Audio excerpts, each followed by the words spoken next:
What's up, my friends? Welcome into another edition of DNVR Rams Live, presented by our friends at Branded Bills. Head to brandedbills.com, use that code BBDNVR for 15% off your first order. Hope everybody has had a tremendous start to their week. First time we've been live since last Friday. We've got a lot to talk about. Phase one of the Pac-12 media deal has been announced. I'll give my thoughts on that. Explain why coming to conclusions at this stage of the things is just annoying and frankly pointless. There's still so much to be sorted out. You would never know that, though, based on the victory laps and just absurd takes you saw online after all of this came out. We're going to give an update on CSU football recruiting. The Rams were able to flip Troy Foster.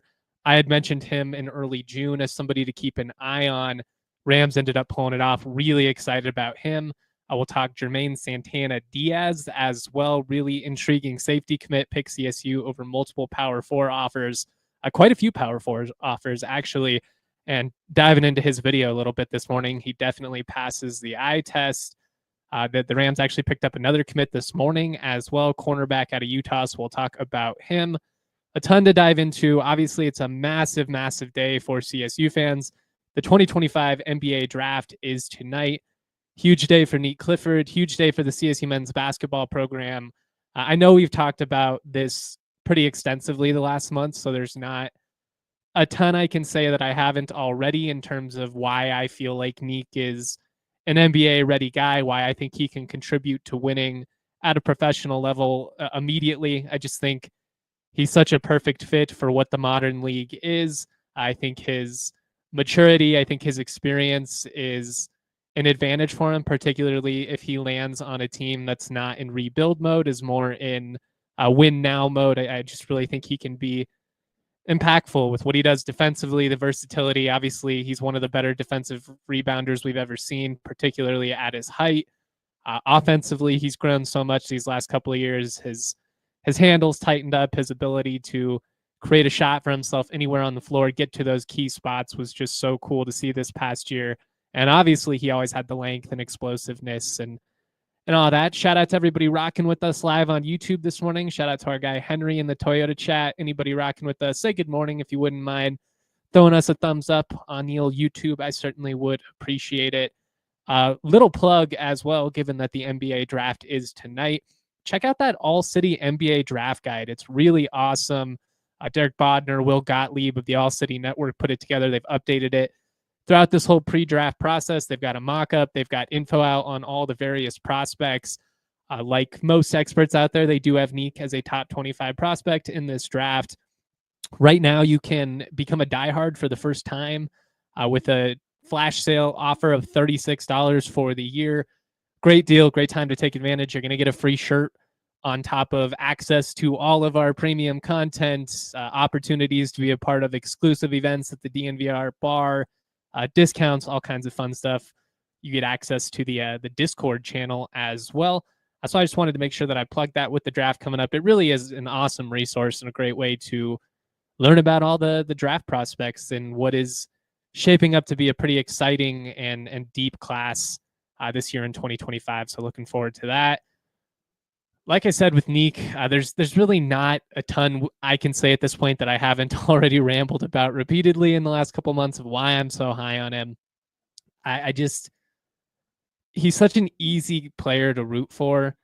The story is really cool. I've written a couple of times about it in recent months. I wrote a big feature on him betting on himself after CSU won the Mountain West tournament. We reshared that. You can go check that out if you're a DNVR diehard. Just kind of talked about how despite being a guy who was averaging, 5.5 points as a junior at CU and saw his role decrease, he always believed he was an NBA prospect, not everybody else necessarily did at that point in time. He had gone from being the top-rated recruit in the state of Colorado in 2020 to essentially an afterthought.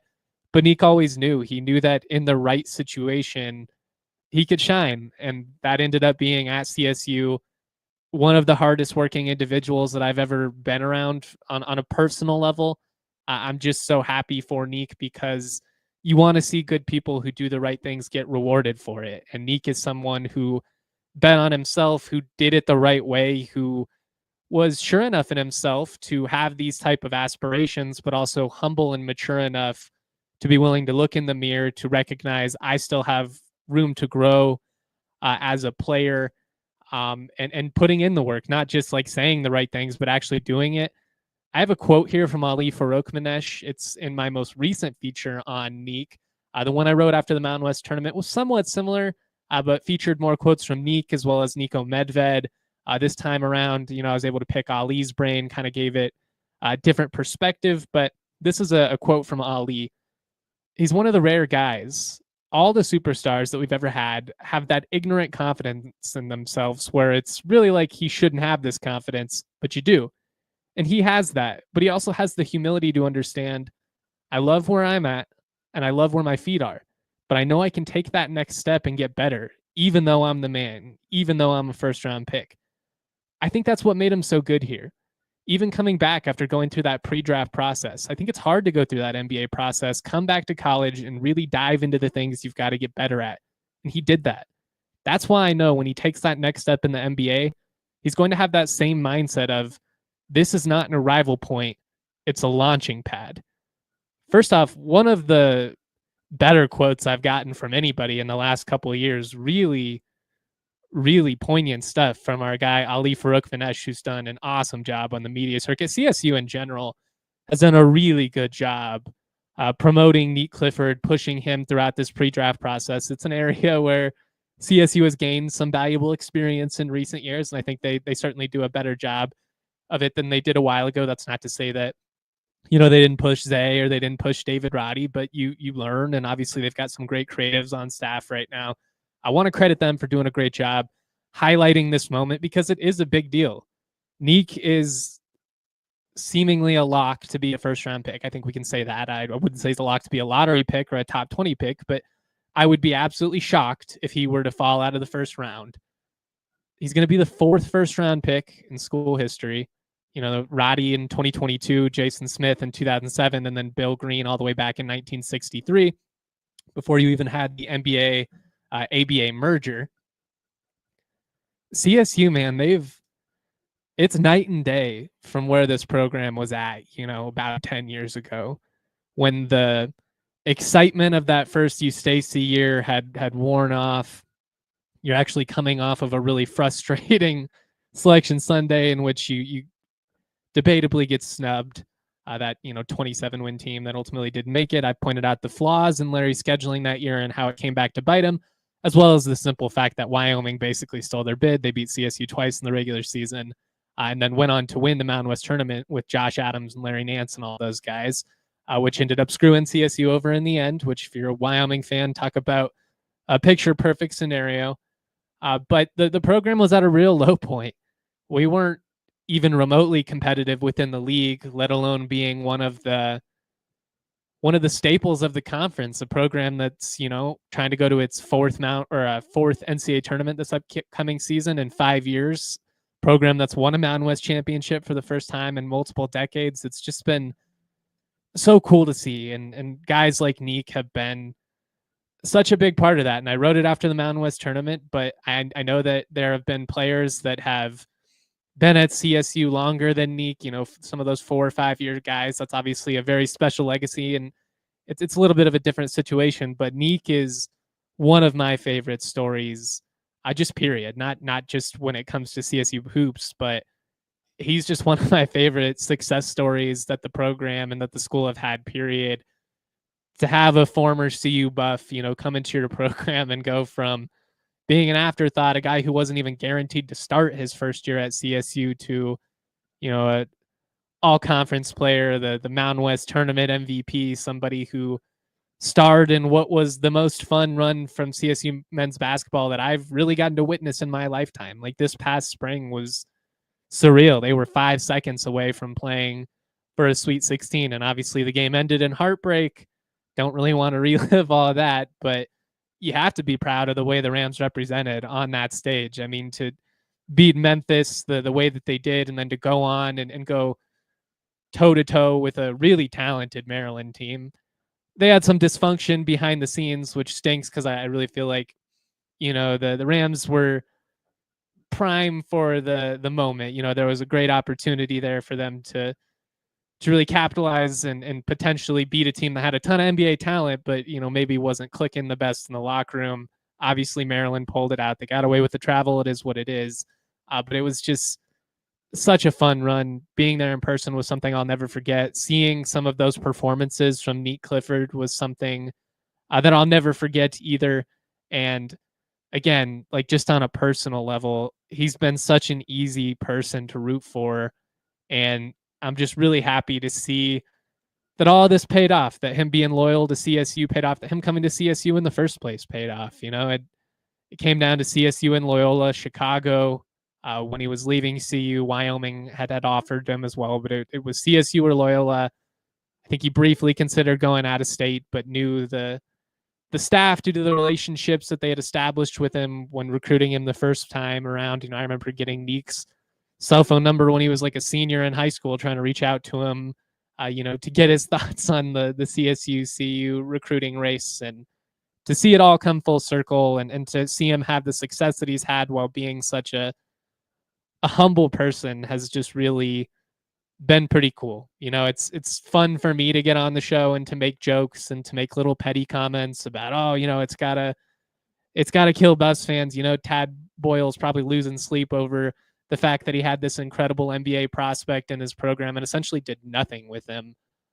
But I just have so much respect for the way that Nique's handled himself, for the way he's taken this process, and again, really just put in the work. And I'm excited to see how it all pays off. Now, where he ultimately lands tonight, I think can be a pretty wide range. I mean, you've seen him projected in the low teens. You've seen him projected in the later first round. I will say, and this bums me out a little bit, it doesn't necessarily mean anything because this is all just speculation and projection, but I have noticed that the mocks over the last month, he started to trend closer to the 25 range than the 15 range, where he was pretty frequently forecasted there for a month or so. I do think some of it has to do with the fact that two of the teams in that like 15 to 22 range that were pretty consistently being projected to pick him both made big trades.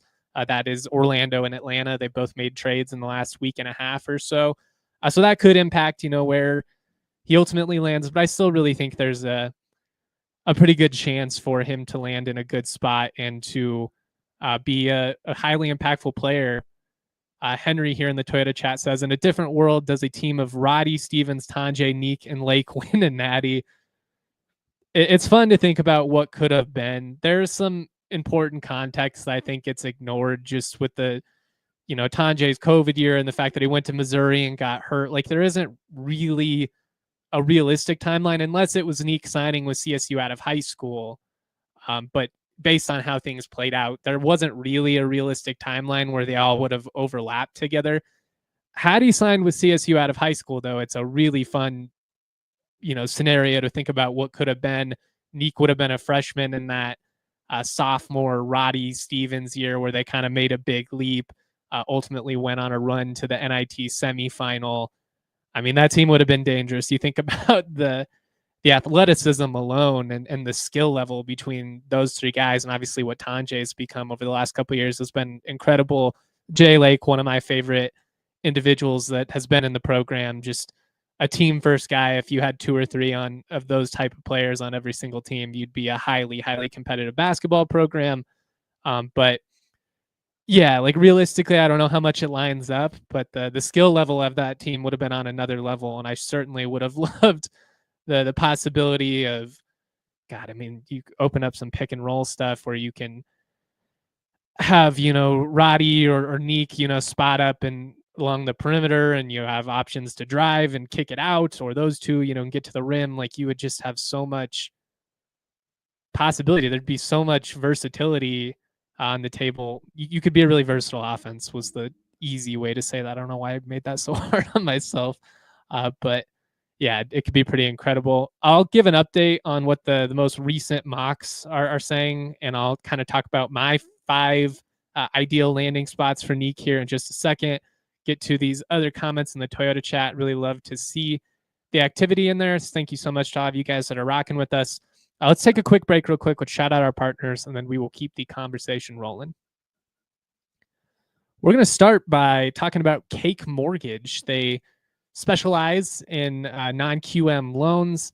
Some of the problems that Cake can solve, if you're a regular employee, you get a W-2, it's nice and simple. Your income shows on your tax return. Traditional lenders love this because it's simple. It's a lot more complicated, though, if you're a business owner, if you're an independent contractor. I certainly know, as somebody who did the independent contractor route for years, I can make your tax process just an absolute nightmare, if I'm being honest. But that's why working with somebody as Cake is so great. By maximizing legitimate business deductions and expenses, business owners can reduce their taxable income, keep more money in the business. This means that their tax returns show little income. Most lenders don't understand this type of complex income, so they get denied for home loans and refinancing. They can get business owners approved by validating your cash flow through bank statements, certified profit and loss statements, or business tax returns. Again, this is good for creative professionals, contractors. Maybe you're a tech entrepreneur, basically anybody that has their own business. It could be you have a cupcake business, or, you're somebody that is out, hunting and selling meat. All of those great options. Check it out. Head to the link in the description to get started. Cake Mortgage Corporation, equal housing lender, NMLS number 1734623, licensed in Colorado by the Division of Real Estate. Terms and conditions apply. Whether you need snapbacks, truckers, fitteds, beanies, or tees, Branded Bills has you covered with performance and style. Branded Bills, the official sponsor of the DNVR Rams podcast. Looking for some gear to make your brand stand apart from the crowd, Branded Bills has you covered with the best custom headwear, I should say. Start your order, and their dedicated team will help you create the exact custom apparel you need. They've got a partnership with CSU. I've got some CSU hats on the way. I'm really excited about it. You'll be seeing me rock those pretty frequently throughout the season. Head to brandedbills.com. Use that code BBDNVR for 15% off your first order. Ryan Green says, hope Nique is drafted by a team I don't despise so I can get his jersey. Amen, RG. I've already had this dilemma in my head a couple of times. What do I do if Nique gets drafted by the Oklahoma City Thunder, who are my least favorite team in the NBA at the moment? I think that Nique would be a good fit with the Thunder, and that kills me. Obviously, I want him to land in a spot where he is going to be successful. I think the Thunder have an opportunity to be pretty competitive, moving forward.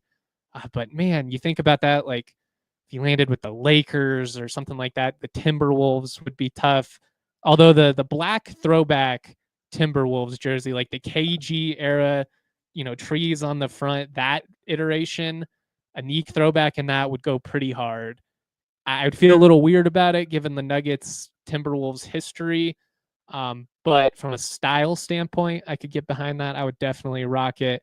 Josh says, as long as Nique doesn't go to OKC, we're good. Jacob Kennedy says, I'm hoping he lands on the Pacers. Fingers crossed, fingers crossed. I think Indiana would be a great spot for him. I actually talked about that last Friday when we played the quote of Fran Fraschilla from the All-City NBA show, comparing Nique to Tyrese Halliburton. Drew some predictable pushback on the internet for people arguing over semantics. He's not really a point guard. I pointed out he's somebody who can facilitate and create for himself. It's one of the selling points for him. No, he's not going to be a true point guard at the NBA, but the fact that he has that in his bag, particularly like with the second unit, I think that's a strong selling point for him. Yes, in a starting lineup, probably going to be more of 2 or 3. Somebody stretching the floor vertically, obviously always going to have that impact as a rebounder. But I think Indiana, given the fact that Tyrese Halliburton is going to be out all of next year, you're going to need somebody who can shot create. You're going to need 3-point shooting. You're just going to need generally more bucket getters. And Nique Clifford fits that exact description. That would be one of my top spots for him. I think Miami is my personal favorite potential landing spot for Nique. It's an organization that does things the right way, very sound the last couple of years. You're not landing in a dysfunctional spot like Memphis, which I really feel like was detrimental to Roddy. Those first couple of years, just not having any type of leadership or stability within that locker room. It was a mess. Obviously, all the John Morant stuff is its own deal, and that's the face of your franchise, and that's what's kind of accepted as the status quo. I think you're going to get some very predictable chaos, and that's what happened with them. But I just think Miami, post Jimmy Butler, they're looking for scoring. They need three-point shooting. They need defense as well, and Nique fits all of that. Miami at 20 would be a great spot. We'll get into some mocks that have him going there. I still feel like Orlando would be a good spot. I know they just went and made that big move for Desmond Bane, but if Nique were to fall to that 25 range, I do think Orlando is a team where Nique could be a big contributor. I think he fits in really naturally, stylistically, and they just need three-point shooting. They didn't have enough of it last year. I do think Minnesota, especially with some of the potential contracts that they have coming up here these next couple of years, could be an intriguing spot for Nique. Obviously, Tim Connolly is somebody who's kind of had a front row seat, to some of these CSU guys back when he was with the Nuggets. And then I've got Brooklyn, got a lot of cap space. I feel like Brooklyn's a spot where he could start. But I just want him, again, to land in a spot that's not too dysfunctional. As a Nuggets fan, selfishly, don't want him to land on one of our rivals.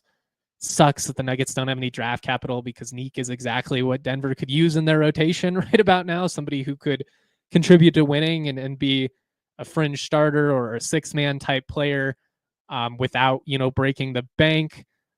Brooklyn does have 1 million picks, as my guy Steve Ivy points out in the Toyota chat. I will be hopping on Steve's show tonight. Should have mentioned that earlier. He'll be doing a little watch along throughout the NBA draft, which is really cool. I'll have to bust out a piece on the written side when Nique is drafted, but then I'll hop on, give a couple of thoughts, react with Steve. You can find that at Crackers College Hoops on YouTube. We'll react to wherever Nique lands, talk about what it could mean for him. We'll fly through these here. I don't know if I'll necessarily read every one, but I've got some mock projections that were released tonight or last night and this morning after Atlanta made that trade, which shook some things up. But the New York Post, they have Nique going the highest at 15th overall to the Oklahoma City Thunder. This is what the New York Post says. One of two players in college basketball this winter to average at least 18 points, 9 rebounds, 4 assists, and shoot over 37% from three-point range. The only thing that kept this offensively efficient do-it-all guard out of the lottery was his age. Again, as a 23-year-old prospect, he's not going to go top 10. I do still think there is a world in which he goes in those early teens just because of the versatility. Like, I think he's one of the most NBA-ready prospects right now in this class. NBC has him going 16th overall to the Memphis Grizzlies. They say after trading away Desmond Bane, the Grizzlies will add one of the most NBA-ready prospects in this class with the 23-year-old wing. Clifford may not be viewed as a high upside prospect, but he will be able to play quality minutes from day one for Memphis. He'll be in the mix to start on the wing, but he should at least play a significant reserve role and make an impact on both ends of the floor, which will help make up for the loss of Bane. From a playing time perspective, I do think Memphis would be intriguing in that regard. But again, we saw what happened with the Roddy situation. I'm just kind of over the Grizzlies right now. I'd much rather see him, even as a Nuggets fan, land at 15 with OKC or the ringer, J. Kyle Mann, one of my favorite basketball writers. He has Nique going 17th to the Timberwolves. I think that's where my good friend Kevin Lytle had him going as well. He says the playoffs were such a bloodbath of ball pressure and forced decision-making that it's hard to imagine that any player would be prepared to run the assembly line and into Minnesota's lineup, ready to space the floor, attack space on defense, or hold up on defense. But with Nickeil Alexander-Walker likely out the door and the sun setting on Mike Conley's time as a difference maker, it seems Minnesota can't really afford to make any risky developmental upside bets. Clifford has credible perimeter size and projects as a steady contributor. He spent a lot of time in college expanding and scaling up what he can do so that he can scale down in a situation like this. I love that breakdown because I think that's 100%. What Nique did from a refinement standpoint, his growth as an individual these last couple of years was huge. The fact that he has that in his bag is such a strong selling point. But again, like, he's going to be and such an optimal situation if he lands on the right team, because he's not going to be asked to do all that. He's just going to be able to lean on his strengths, switch defensively, attack the glass, rim run, and stretch the floor as a three-point shooter. Anything else you give is just a bonus, but he certainly has that ability. ESPN has him going 26 to the Brooklyn Nets. He says the Nets continue to actively approach this draft, now controlling 6 picks in the top 40. Also, the only team with meaningful salary cap space to facilitate moves for other teams, as they did by taking Terrence Mann from Atlanta as part of the Kristaps Porzingis trade yesterday. Clifford has interest in the teams, including OKC and Memphis, with his range running down into the 20s. He has received positive feedback on the workout circuit, viewed as a potential plug-and-play rotation option due to his versatility. Coming off of a strong season at CSU, Brooklyn is considered one of several potential landing spots for him, although it's not a guarantee he will be available at 26 or that the Nets will ultimately be the team picking there. Jeremy Woo from ESPN, The Athletic has him going 25th to the Orlando Magic. He says Clifford has about as strong of a close to the season as any player, leading CSU to the middle of the Mountain West in January to the cusp of the Sweet 16, if not for a Derek Queen game winner as time expired in the second round. From February 8th on, Clifford averaged 21.5 points, 9.6 rebounds, 5 assists, and 1.4 steals while shooting 51% from the field, 47% from three, and 80% from the free throw line. His range is considered quite wide on draft night, anywhere from number 13 down to the end of the first round. CBS also has him going 25th to Orlando, pointing out that despite trading for Desmond Bane, they could still be looking for a win-now type player and more three-point shooting. Finally, Sam Smith of the NBA.com, the ALLCITY mock draft, and Sports Illustrated all have Nique landing 20th overall with the Miami Heat. Will Gottlieb of CHGO, part of our ALLCITY network, he says Nique is a perfect fit in Miami as they navigate life after Jimmy Butler. Seeking scoring, playmaking, IQ, and versatility on the wing, Miami has the opportunity to add an NBA-ready contributor whose game evolved during his fifth-year season at CSU.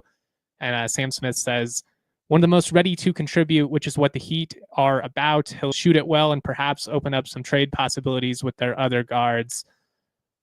A lot that I just threw at you, I know, but all very similar assessments as to what I have said about him. I'm really excited. Carrie in the Toyota chat says, is there any chance Nique lands with the Nuggets outside of them making some crazy trade? Not really. They just don't have any draft capital. From a Nuggets standpoint, it's really not very exciting of a night. I missed a question earlier, but Bandwagon Brown says, Justin, do you like hot sauce? And what's your take on meatloaf? Oh, man. First of all, I love hot sauce. The better question would be what's number one, which is tough. Depends on what mood I'm in. Can't go wrong with Tapatio. Cholula, goes great on everything. Big hot sauce fan for sure. What's my take on meatloaf? The band or the food? The band, meh. The food, I'm about it. I'm always down for a little bit of meatloaf. Funny stuff. All right, we'll obviously see where Nique lands. I'll have content reacting to all of it. Hopefully, we'll be able to get him on the show at some point down the line as well. He was great to cover. I'll certainly be rooting for him no matter how this all plays out.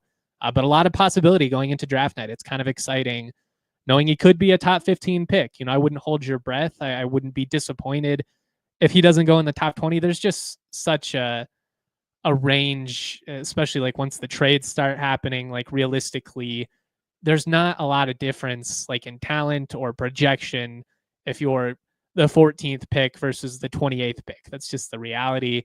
The higher you go, probably a little bit more stability you have just in terms of the team not wanting to give up on that asset. If they are investing that draft capital into you, they're more likely to, give you a couple of chances than, cut the line loose.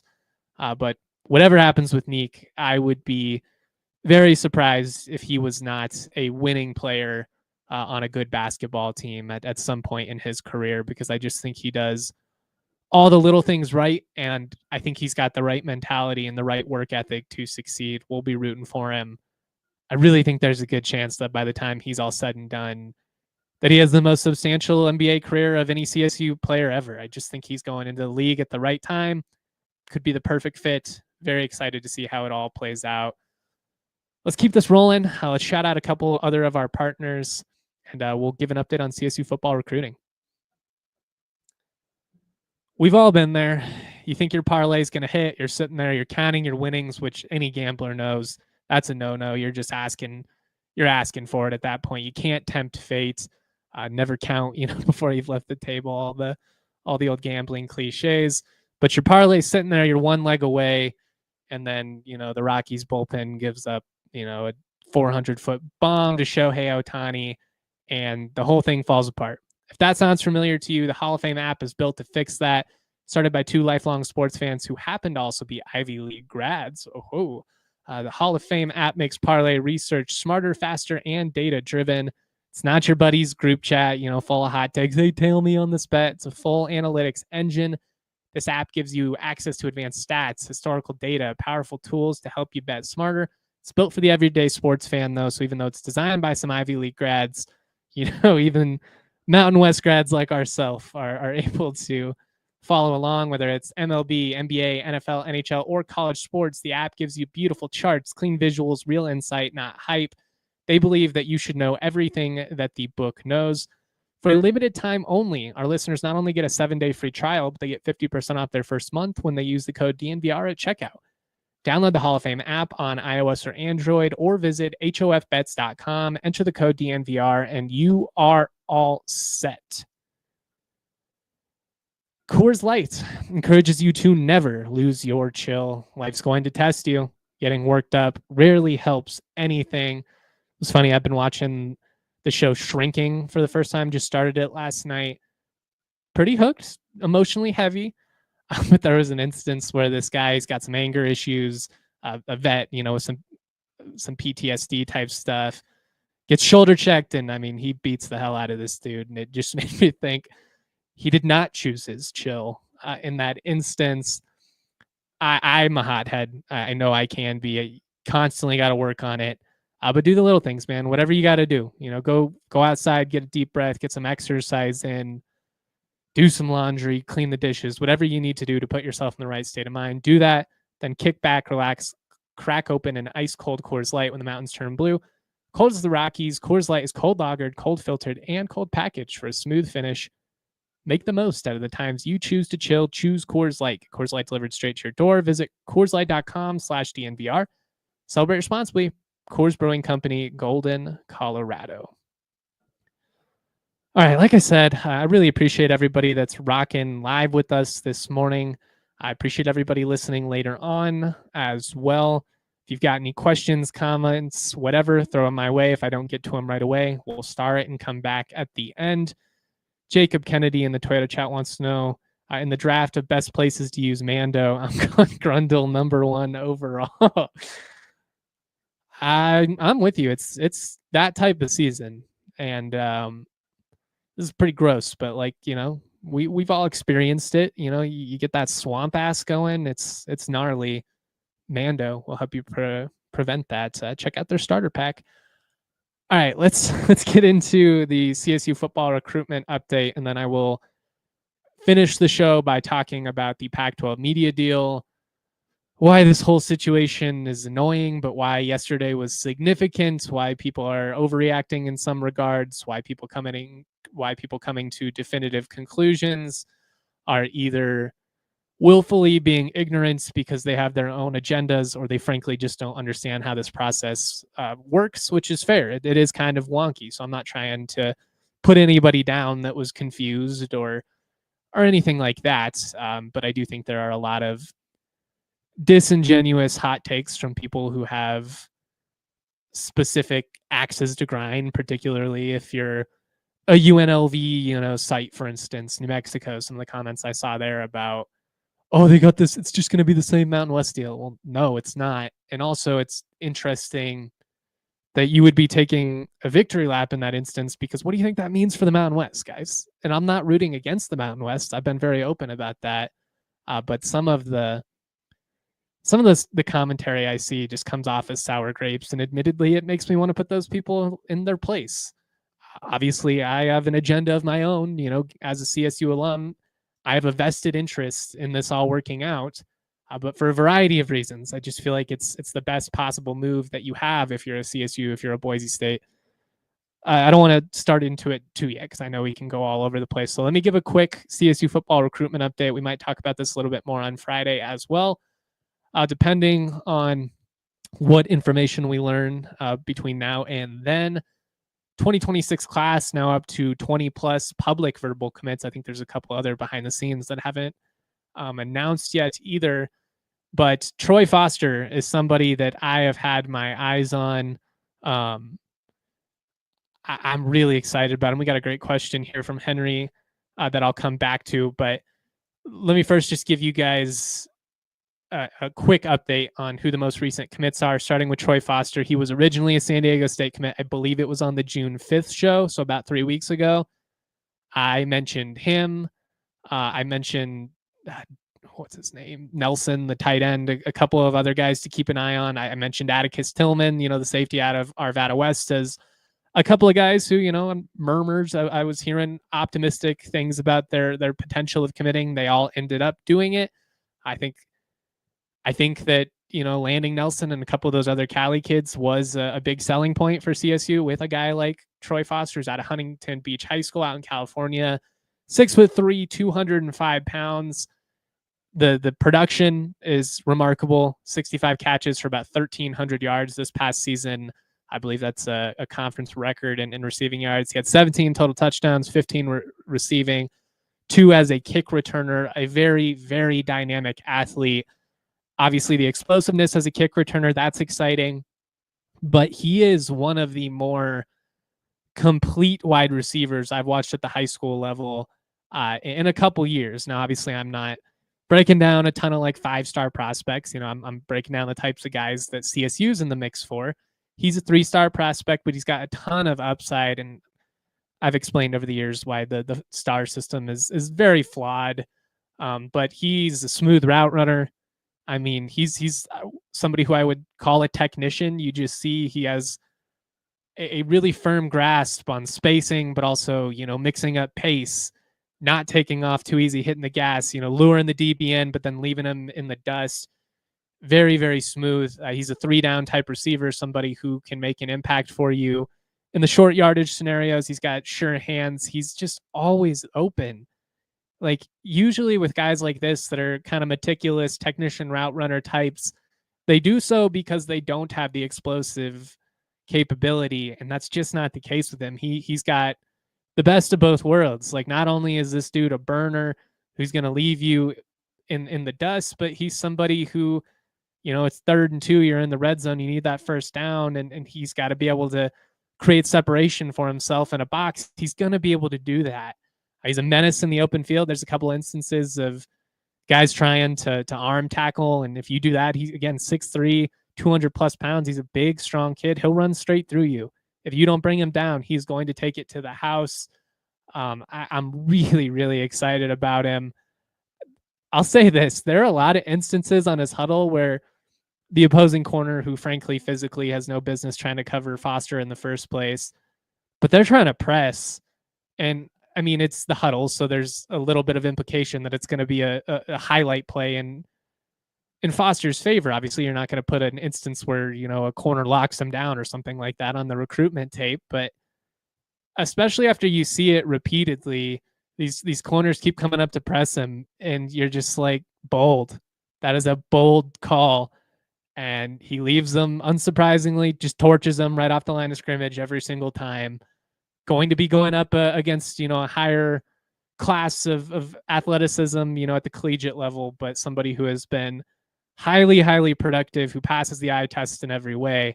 And obviously flipping him from San Diego State to CSU, that's a little bit of a cherry on top, instead of having to play against him, in the Pac-12, you've got him rocking them for your side of things. So I'm really excited about Troy Foster. One of my favorite commits in this 2026 class. Long time between now and signing day, obviously, but somebody that I'm really excited about what they could be at CSU.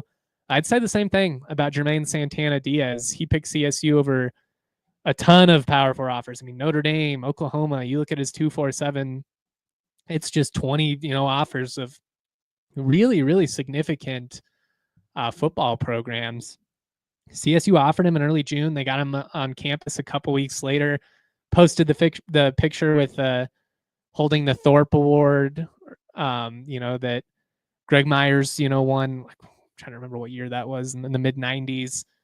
But he's someone that passes the eye test. 6'1", 180-pound safety at a Ridgepoint High School in Missouri City, Texas. 49 tackles, 4 PBUs, a couple of interceptions this past year. Again, a ton of significant P4 interest, but he's somebody I think, and I imagine this was part of the recruiting pitch, has the potential to play right away.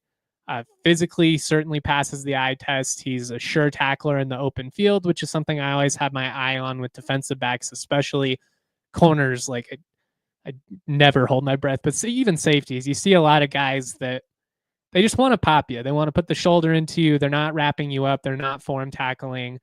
There are a lot of very by the book examples of him form tackling in his huddle, which I love. Also, some instances of him bringing, the wood. And he reminds me a little bit of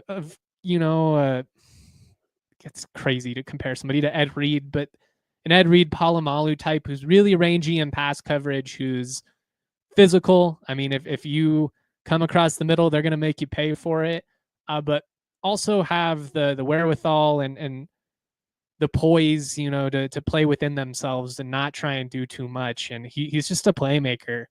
He's a stellar athlete, covers a ton of ground, sideline to sideline, got good ball skills, a couple of instances of, a quarterback trying to go deep on him, and he just goes up and high points it over the receiver.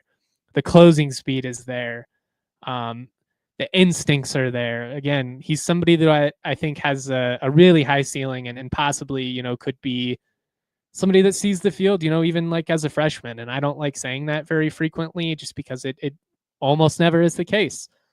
But defensively, sometimes there's a little bit quicker path to playing time. You can kind of take advantage of his skills. If it's just a good pass rusher, we'll find some sets. If he's good, in pass coverage, some third and long type scenarios, we can just get him out there, take advantage of that athleticism. Really, really high ceiling, though. Somebody I'm very, very intrigued by. Finally, and I have not had time to do a deep dive on him yet because he committed about 30 minutes before we went live. I was putting together my notes for today. But Dante Dyson, 6 foot, 165-pound corner at a Northridge High School in Layton, Utah. 3-star prospect, picked CSU over Utah State and Weber State. Played wide receiver and corner. 28 catches for 367 and 3 touchdowns this past year. As a corner over the last 2 years, 62 tackles, 11 PBUs, 1 interception, and a couple of fumble recoveries. Moves well. He's an impactful kick returner as well, so they're bringing in explosive and dynamic athletes in that regard. Good ball skills. He's aggressive in pass coverage despite not being the biggest guy in the world. Looks kind of like a slot corner to me. I think somebody you put in the nickel rather than a true outside corner. Maybe a safety too, depending on if you put on some weight. But again, I think he's going to be a nickel is kind of where he would project, in the college ranks. Henry wants to know in the Twitter chat, how many commits are we at? I believe it's 21, give or take 1 or 2. Seems like a ton of commits. What does this mean about CSU compared to other schools and CSU's roster philosophy? CSU is very strategic with the way that they approach things. June, the entire time Norvell has been here, June has always been, and part of that's based on the recruiting calendar, but it's really like when they go balls to the wall and host their priority recruits, the guys that they really would like to land.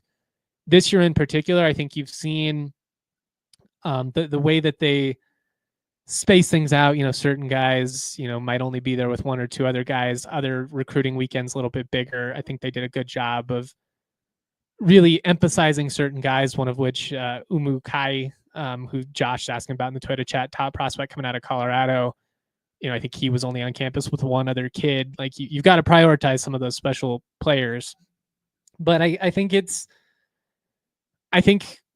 this recruiting class is kind of a perfect example of the way they approach things. They go heavy on the skill positions, heavy on the trenches, and they just try and land explosive athletes. You look at the guys that they're landing at linebacker, at safety, at corner, really, really explosive. I've seen them go a little bit more into the South again, which is something we hadn't really seen pretty consistently post Bobo. I do wonder if that has to do with the connections that Alex Collins has, the GM, based on his time at Ole Miss. And I mean, you've got Jancic on the staff now too, Tyson Summers. Those guys have all spent a lot of time in the Georgia area, so it kind of makes sense, particularly defensively, that they're going back into those parts of the country. But I think that they've always been pretty. I guess I would say they've been very. I'm drawing a blank on what I'm trying to say. Strategic, I guess, is not exactly what I'm trying to say, but they've had a plan, going in, and they stick to it. I think a lot of coaches, they start offering kids and they're chasing, 4-star and 5 stars purely from a PR standpoint. I think CSU just looks for guys with targets that they believe are going to translate, that are NFL caliber qualities, not too dissimilarly from the NFL draft. I think Norvell's time with Indy and Oakland really shaped his team building philosophies. And it's basically that, like, we can refine these guys. We can coach them up. We can't teach 6'3", 215. We can't coach that. So I do think there's been an effort to really increase the size and athleticism within the program these last couple of years. It's been a slow moving process, but I think you can see with the types of guys that CSU is in the mix with now, they're really pulling some pretty significant players, and it's exciting to see, knowing what the future could be. This first class in the Pac-12, a lot of potential. All right. I guess we got to shout out a couple of our other partners real quick, and then let's talk about this Pac-12 media deal. If you got any questions, comments, get them in the Toyota chat. I'll get to as many as I can. Quick break, real quick, though. If you are looking for banking that plays at your pace, whether you're tailgating, grabbing halftime snacks, or catching the game from the couch, First Bank is in your corner. With their secure, easy-to-use mobile banking app, you can check your balance with the tab for Stadium Nachos. Stay on top of your money anytime, anywhere. It's like having a financial MVP right in your pocket. Here's the play that pays. You could earn $300 when you open a new First Bank checking account. Use it to score tickets to Nuggets, Avs, Rockies, CSU football season tickets, man. We're within 75 days of the season. Cannot wait. First Bank makes managing your money feel like a win. No games, just solid tools to help you stay in control right from your phone. If you're ready to take your banking game to the next level, head to efirstbank.com/bonus. That's efirstbank.com/bonus. Certain restrictions and requirements apply. Member FDIC. Finally, trucks. They have always been a part of Toyota's DNA. You know it. I know it. For generations, Toyota, they built durable legends destined for greatness and perfect for Colorado. Whether you're conquering off-road trails, whether you're out on the western slope or maybe hitting the sand dunes, something like that, perfect. If you're hauling the way to the world, maybe you're moving. I got to help my little brother move in a couple of weeks. Sure would be nice to have a Toyota SUV. There's an option out there that's right for you. They've got 17 models with all-wheel drive or four-wheel drive. They offer more low and zero-emission vehicles combined than any other automaker to give customers numerous choices to reduce that carbon footprint. 16 hybrid vehicles to choose from, like the Tundra iForce Max hybrid truck. And again, Toyota SUVs take command on the road and on the trail, so you can explore the road less traveled without sacrificing smooth city rides in SUVs like the RAV4 and Grand Highlander. Toyota is a proud partner of CSU Athletics and the official vehicle of DNVR. Toyota, let's go places. All right. Almost 50 minutes into the show, we get into the Pac-12 media deal. CBS to serve as the flagship partner for the league basically means they'll have the biggest regular season games plus the football and men's basketball conference championships. Guaranteed a minimum of at least 3 games a year, which is the same agreement that CBS had with the Mountain West, although it wouldn't surprise me just based on the potential matchups that you have with some of these programs. It could be more than that, particularly now that Fox, assumingly, is not going to be in the picture. I guess I shouldn't necessarily assume that, but Fox really was only a part of the Mountain West deal because of their interest to broadcast Boise State home games. They did have the Mountain West title game, so the Mountain West title game going from Fox to CBS on the football side. The basketball side had been on CBS, but getting it on the main CBS channel for the football side, that is a win. It wouldn't surprise me if it ended up being more like 5-6 games in certain years. The 2029 Rocky Mountain Showdown, for instance, in Fort Collins, that game is all but certainly guaranteed to be on CBS just based on this deal. It's a nice move for the Pac-12. I think you needed some type of PR win. It had been quiet for so long that I think a lot of people were getting a little bit stir crazy, and obviously there were a lot of people coming out with hot takes and saying, "Oh, it hasn't happened yet, must be a failure." There's so many moving parts to this, and I do think that in an ideal world, you just announce the entire media deal all at one stage. These are going to be our 3, 4, whatever partners. This is what it's going to look like. These are the financials. This is the breakdown in terms of payout per school. If they had been able to do that, it would have resulted in a lot less speculation and a lot less factually inaccurate information circulating online. It's not surprising. Nobody reads when any of this stuff happens, but it was pretty wild to me how many people, even people that are supposedly sources, have shows or whatever, reacting as if this was the only element of the Pac-12 media deal. CBS was going to show 3 games a season plus the championships, and that's it. Everything else will be on CBS Sports Network. That's not going to be the case. In fact, I think there's a pretty good chance, and this is just based on kind of what I'm reading, what I've heard a little bit as well, mostly what I'm reading.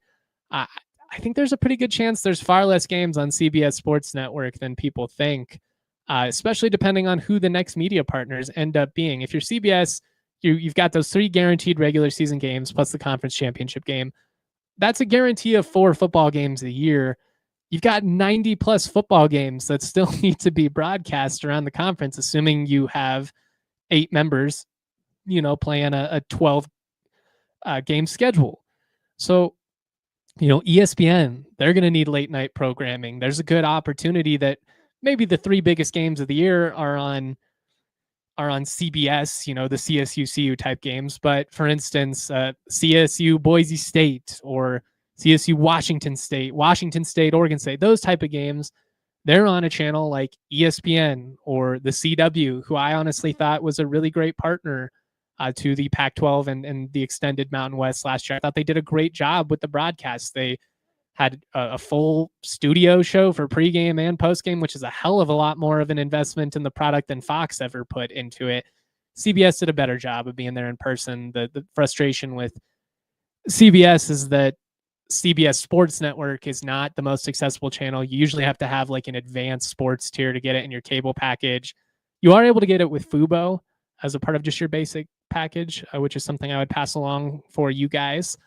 But I think that there's a really good chance you see, if the tier 1 games are on CBS, you see the bulk of those tier 2, tier 3 type games that the last couple of years had been on CBS Sports Network, on FS1 and FS2 and those types of channels.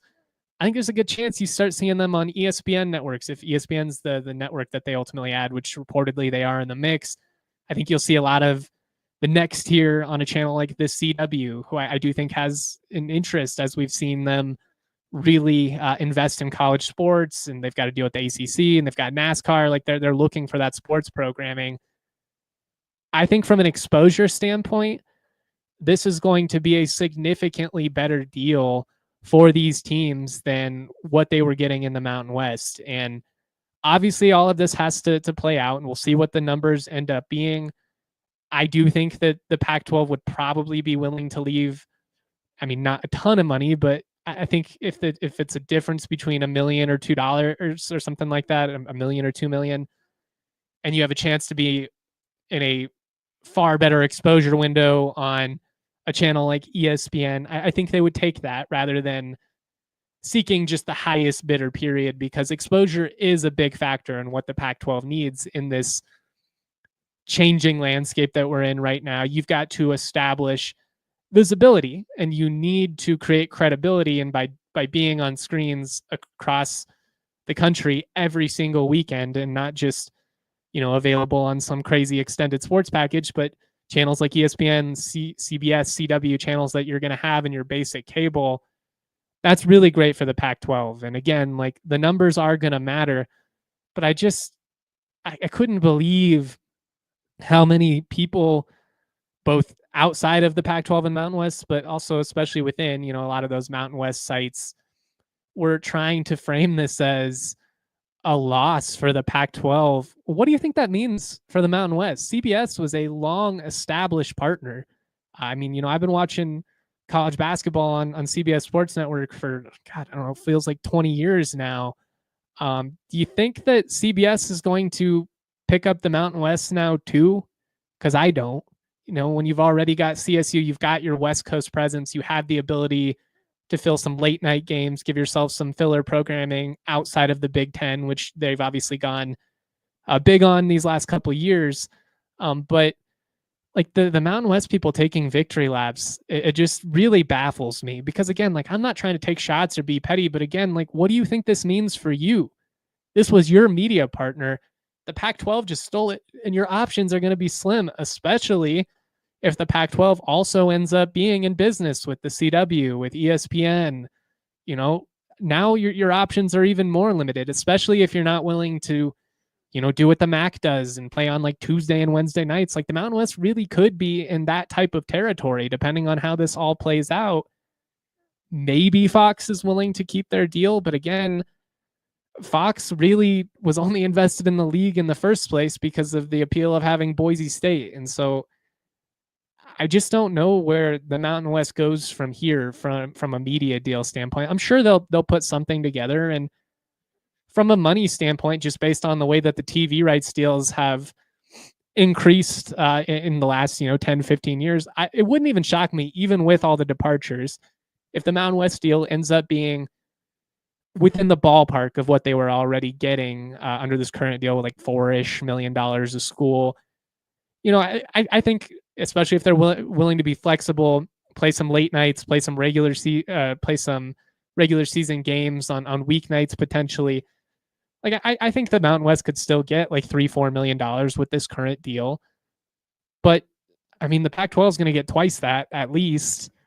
I would really love to see them get to 10 million. I think if they were able to do that or at least flirt with it, you feel really good just because of the potential payouts that are going to come, with the poaching fees and all that. Obviously, we still need resolution with all that, and I just cannot wait for all of this to finally be sorted out. I'm tired of speculating over it. I'm tired of talking about hypotheticals and who might be on the Pac-12's radar and where the games might be on TV, where they might not be.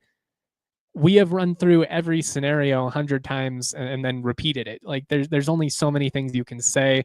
I will say this: be wary of who you are getting your information, specifically with realignment, but really all information. There are a lot of people out there, and I'm not going to name names. Some of them are very popular within the Mountain West and Pac-12 have podcasts and whatnot that just throw shit at the wall and they're hoping it'll stick. And if you throw enough semi-realistic scenarios at the wall, the odds of one of them panning out fairly high. Nobody cares about the 15 scenarios you threw out that were wrong. But some of these individuals that are claiming to be sourced on this realignment, I'm highly skeptical. These are decisions being made by university presidents. This is a massive move with millions at stake for these schools. I'm telling you, there are people that are pretty high up within athletic departments that have no idea what's going to happen with all of this. So I would be careful about who you are getting some of this information from, because it's happening every day. One of these sources, I'm hearing this, and then it doesn't happen, and everybody's like, what the hell? What happened? So-and-so said, well, so-and-so was just throwing shit at the wall and hoping that it would stick.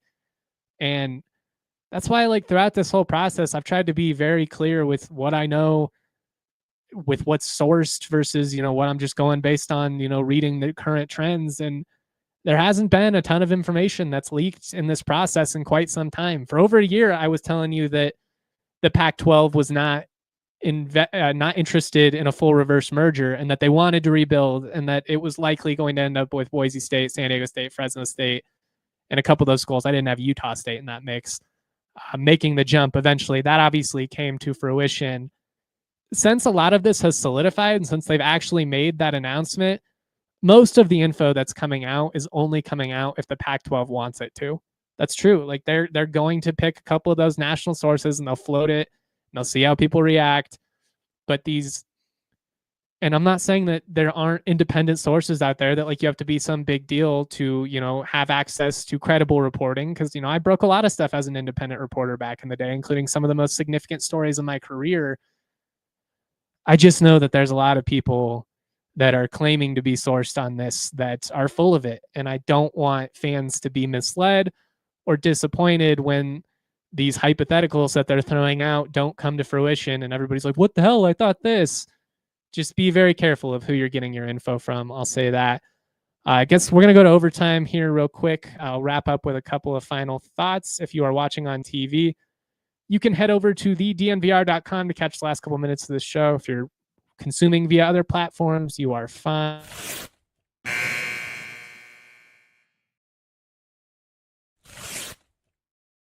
We have got some questions here in the Toyota chat that I want to get to. Carrie says, why not announce a complete deal instead of this piecemeal version? It's a fair point. I think they just wanted a PR win, to be honest. I think they wanted to generate some traction in the news. There are a lot of people that have been silent for so long. People are starting to get antsy. Let's give them something. I think we'll probably get the rest of the media deal pretty close here. I imagine it's pretty close to coming together because the rest of the media deal is going to play a big factor in who your next, expansion targets are. And all the rumors are that it's going to be Texas State as an 8th full-time member. Their buyout jumps from 5 to 10 million July 1st, assuming, it takes a couple of days. You got to call a Board of Regents meeting. Texas State would have to vote on all that. The Pac-12 would have to unanimously vote on them being in as well. Like, so there's some moving parts here that really all have to happen in the next week if it is going to be Texas State. I'm just interested to see, like, is it going to be as simple as, you add the media partners, you add the one extra school, boom, we're done? Or is the Pac-12 really going to get creative here? Like, do you pursue the UConn football only membership with a basketball scheduling agreement and go get St. Mary's as a non-football member? Would they be willing to come without a full share, especially now that Gonzaga got a full share? Like, that becomes kind of a tricky situation. I would think if you're St. Mary's, a half share, even a quarter share in the Pac-12 long-term probably has a lot more value for your athletic department than being in a WCC without Gonzaga. But it will be interesting to see how all of this plays out. Jacob says, maybe a hot take, but I'm going to miss the Mountain West Network. I'll take the Mountain West Network over ESPN Plus any day of the week. The production quality is on par. It's free. You get it on all of your apps. I know that there are some issues with it again, but I'll just constantly remind people it wasn't that long ago where you were lucky to get like 4 or 5 CSU football games on TV all year and you're listening to the radio. Basketball, shoot, man, there might be, maybe if they played CU and non-con, Wyoming Air Force, a couple games like that would have been on, FSN back in the day. But it was a lot of games not being accessible. And no, it's not the best platform. No, it's not the smoothest at times. But it's free. It works. You get access to some of those basketball games that most certainly would not be on TV. Henry says the Mountain West is cooked. I get they are hurt, but they are looking for cracks when their house is on fire right now. I think that's well said. Again, like, the point of this isn't me trying to take shots at the Mountain West. I'm honestly rooting for the Mountain West to come out of this and be okay. I've got friends at a lot of these schools. I'm not, rooting for New Mexico to just completely fall apart. Even Wyoming, like, obviously we've got the rivalry, but like, I wouldn't want to see Wyoming be relegated to, like a Big Sky or something like that. It's not going to happen. But I mean, I do have people that I care about that are associated with these leagues, and the Mountain West is all I've really ever known. The Mountain West formed when I was 3, the first season when I was 4. So like, it's all I've experienced as a CSU supporter. I've been following this league for a quarter of a century. I'm not eager for it to just fall apart and not exist anymore. But these schools that are leaving for the Pac-12 had to do what was best for them. And they had to associate themselves with schools that were willing to take risks and bet on themselves. And while Texas State does not do much for me in terms of moving the needle, they are an athletic department that is going all in. They're doing what they can to keep pace. And that just wasn't the case with a solid at least 30% of the Mountain West. There were a lot of schools that were just completely comfortable with coasting, with the status quo being fine, and it was what it was. They just weren't going to be able to swim in those deeper waters. That's why these moves happened. Josh says UNLV is just mad they said no when they were offered. UNLV at least can understand the logic of their like millions and millions in debt, and they had all these promises made to them from the Mountain West to stick around. Where it gets interesting is what happens if arbitration comes around and the Mountain West doesn't get nearly as much as it anticipates in poaching penalties, and they can't deliver to UNLV what was promised. Is that grant of rights still valid? Because to me, that would have all been dictated on UNLV being, paid out what it was promised. Like there's some wonkiness in there that could still come to fruition. It's just going to be interesting. CD6 says just get an 8th football member and the Pac has all of the leverage. Amen. That's why I just want it to be in place, because I know the next move isn't necessarily the last move. I've talked about that a lot. There's going to be more movement here in the next 5 years. It seems like Memphis could still be on the table. Who knows what's going to happen with the ACC down the line and teams like Cal and Stanford and all of that. Even the Big 12, some of those Pac-12 defectors. Like there could be more movement down the line. You've just got to get that 8th football member so you can get the ball rolling. It's going to be an incredible basketball conference. I love that they were willing to add Gonzaga. I think from a media standpoint, you're going to have value too with somebody like TNT who's got an interest in the Big East. I just think there's a lot of potential here for the Pac-12 to be essentially the West Coast version of the Big East basketball. And as a college basketball fan, that's really exciting to me. Josh says, all right, so if we only have 8 football playing members in 2026, what happens with that 5th out of conference slot? That's a good question. I mean, you could add like an FCS game or something like that. Probably not a lot of schools going to add like a big game, just given the lack of time between now and then. But you've got options. Like there's ways you can figure that out. And I still think there's a possibility that somebody like UConn football only basketball scheduling membership is on the table. Like I really do think that's a possibility. So we shall see. That's all I've got for you guys this morning. Again, I will hop on Steve Ivy's live broadcast tonight. Go live Friday morning as well. Probably have a guest on to get their perspective on Nique and where he lands. Shout out to Yaya behind the sticks. Couldn't make any of this happen without him. Shout out to everybody in the Toyota chat. Really active day. Love you guys so much. Thank you for supporting the content. Couldn't be here without you guys. Thanks for listening to the DNVR Rams podcast presented by Branded Bills. Head to brandedbills.com. Use that code BBDNVR for 15% off your first order. Much love, y'all. Always proud to be. Peace. We all silly like the mayor.